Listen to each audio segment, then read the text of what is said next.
옛날 옛적에 어린 소녀가 있었다. 부자 아버지가 사악한 계모와 결혼하자 그녀는 두 딸과 함께 집에 정착했습니다. 그들의 얼굴은 아름답고 하얗지만 그들의 마음은 사악하고 잔인했습니다. 그리고 불쌍한 소녀에게 힘든 시간이 왔습니다. 아침부터 저녁 늦게까지 그들은 물을 나르고 스토브를 데우고 음식을 요리하고 설거지를 하고 빨래를 하는 등 더러운 일을 하도록 강요했습니다. 게다가 이복 자매들은 최대한 그녀를 화나게 하기 위해 최선을 다했습니다. 그들은 그녀를 조롱하고 완두콩과 밀을 재에 부었고 그녀는 앉아서 그들을 골라했습니다. 저녁에 일에 지쳤을 때 그녀는 침대가 아닌 스토브 옆바닥에서 자야 했습니다. 그리고 그녀는 항상 재에 먼지, 더러움 속에 있었기 때문에 그녀의 자매들은 그녀를 신데렐라라고 불렀습니다. 그러나 어느 날 왕은 3일 동안 계속되는 잔치를 시작하고 그의 아들이 신부를 선택할 수 있도록 그 나라의 모든 아름다운 소녀들을 잔치에 불렀습니다. 2명의 지명된 자매가 그들도 잔치에 올 수 있다는 것을 알았을 때 그들은 즉시 옷을 입고 정리하기 시작했습니다. 신데렐라도 춤추고 싶었지만 새엄마는 드레스도 신발도 없고 더러워서 그녀를 놓아주지 않았습니다. 그리고 사악한 계모는 재에 밀 한 그릇을 부어 신데렐라가 2시간 안에 그것을 모으면 언니들과 함께 갈 수 있다고 말했습니다. 신데렐라는 정원으로 나가서 울었다. 그리고 나서 2마리의 흰 비둘기가 날아와 다른 새 무리가 뒤를 이었습니다. 그들은 재를 휩쓸고 쪼개기 시작했고 그래서 그들은 그릇에 있는 모든 곡물을 선택했습니다. 1시간도 채 안 되어 일을 마치고 모두가 돌아왔습니다. 신데렐라는 계모에게 그릇을 가져와서 잔치에 갈 수 있다고 생각하면서 기뻐하기 시작했습니다. 그러나 그녀의 계모는 어쨌든 그녀를 들여보내지 않을 것입니다. 그녀는 신데렐라에게 등을 돌리고 딸과 함께 공을 향해 달려갔다. 집에 아무도 없을 때 신데렐라는 바닥에 앉아 슬픔에 잠겼다. 그리고 나서 2마리의 흰 비둘기가 날아와서 다른 새 무리가 날아와 드레스와 신발을 벗었습니다. 그녀는 빨리 드레스를 입고 신부에게 왔습니다. 그들은 그녀의 이복 누이와 계모를 보았고 그것이 이상한 공주일 것이라고 생각했습니다. 그녀는 황금빛 드레스를 입고 너무 아름다웠습니다. 그들이 신데렐라라는 사실은 결코 생각하지 못했습니다. 왕자는 그녀를 만나러 나와 그녀의 손을 잡고 춤을 추기 시작했습니다. 그리고 그는 신데렐라를 너무 좋아해서 다른 여자와 춤추고 싶지 않았습니다.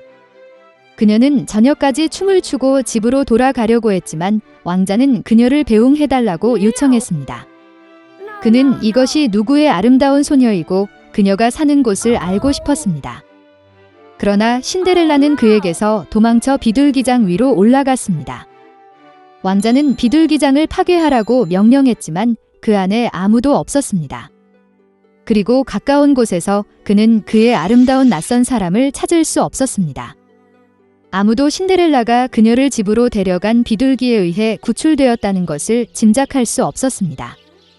왕자는 화가 나서 고개를 숙이고 궁전으로 갔다. 그리고 갑자기 그는 신발을 보고 그것을 들어 올렸습니다. 그것은 너무 작고 우아하고 순금으로 가득 차 있었습니다. 왕자는 신데렐라가 도망쳤을 때 왼발의 신발이 계단 중 하나에 남아있다고 생각했습니다.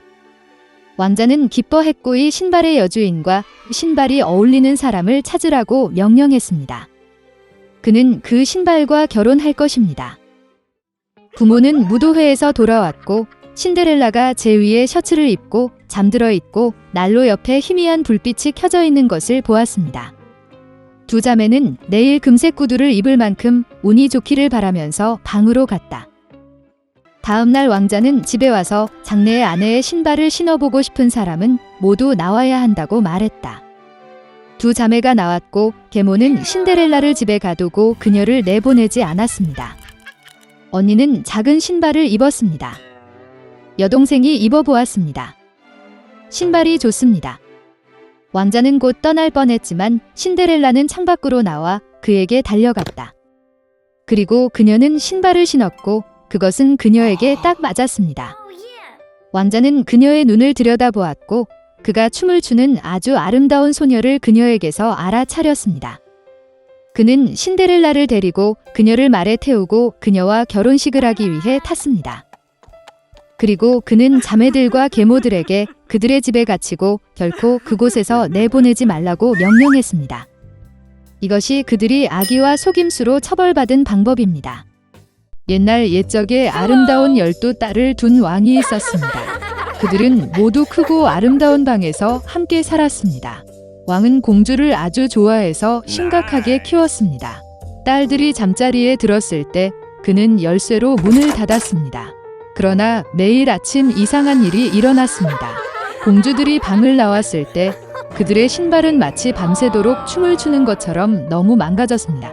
왕은 딸들을 위해 매일 새 신발을 사야 했습니다. 아무도 공주의 수수께끼를 풀 수 없습니다. 한때 왕은 누군가가 신발의 수수께끼를 풀면 그의 딸 중 하나와 결혼하겠다고 약속했습니다. 또한 승자는 왕의 상속자가 됩니다. 그러나 무모한 사람은 이것을 위해 3일과 3일 밤을 가지고 있다. 그렇지 않으면 그는 처형될 것이다. 왕국의 많은 젊은이들과 외국의 왕자들이 그들의 행운을 시험하러 왔습니다. 그들은 밤낮으로 12공주의 침실 문을 지켰다. 그러나 그들 중 누구도 이 수수께끼를 풀 수 없었습니다. 그래서 또 다른 청년은 자신의 운을 시험하기로 결정했습니다. 궁전으로 가는 길에 그는 할머니를 만났습니다. 그녀는 매우 배가 고파서 빵 한 조각을 달라고 했습니다. 청년은 노파에게 모든 음식을 주었습니다. 할머니는 아무도 그녀에게 그렇게 친절하지 않았기 때문에 매우 행복했습니다. 감사의 표시로 그녀는 청년에게 그것을 입는 사람을 보이지 않게 하는 마법의 망토를 선물했다. 또한 노파는 공주님들이 줄 것을 마시지 말라고 명령했습니다.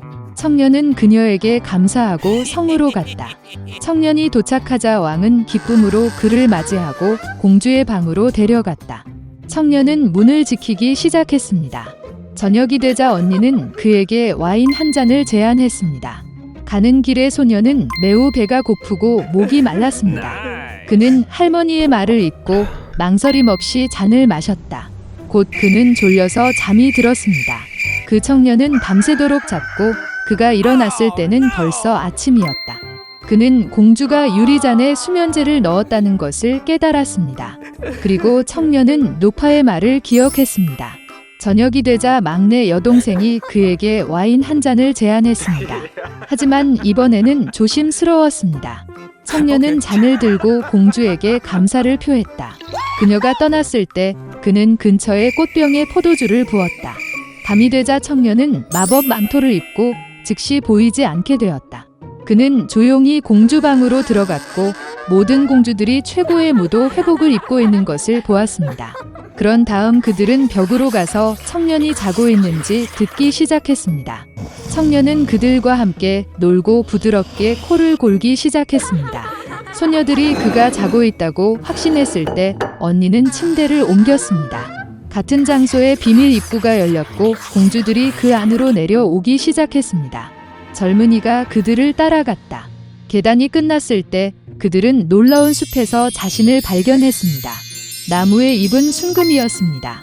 청년은 그와 함께 나뭇가지 하나를 가져다가 공주들을 계속 따라갔다. 긴 여행 끝에 그들은 호수에 들렀습니다. 그곳에서 소녀들은 이미 배에서 12명의 잘생긴 왕자를 기다리고 있었습니다. 공주들이 배를 탔을 때 보이지 않는 청년들도 그들 중 하나에 뛰어들었습니다. 왕자들은 그들을 강 건너편으로 옮겼고 거대하고 아름다운 성에 도착했습니다. 그것에서 아름다운 음악이 들렸다. 성에 들어가 공주들이 춤을 추기 시작했습니다. 그들은 밤새도록 끊임없이 춤을 추었습니다. 물론 이로 인해 신발을 사용할 수 없게 되었습니다. 아침에 공주들은 배를 타고 집 옆으로 돌아왔습니다. 그들은 다시 숲속을 걸어가 긴 계단을 올라 그들의 방으로 갔습니다. 청년은 12공주의 신발 수수께끼를 풀고 기뻐했습니다. 곧 왕이 청년에게 나타났습니다. 청년은 그가 본 모든 것을 그에게 말했습니다. 왕은 처음에 그를 믿지 않았지만 마술나무에서 황금 나뭇가지를 보여주었습니다. 왕은 청년이 진실을 말하고 있다는 것을 깨닫고 약속을 지켰습니다. 그는 청년이 12명의 공주와 결혼하도록 허용했습니다. 청년은 첫눈에 반해 막내를 택했다. 얼마 후 청년과 어린 공주는 결혼했습니다.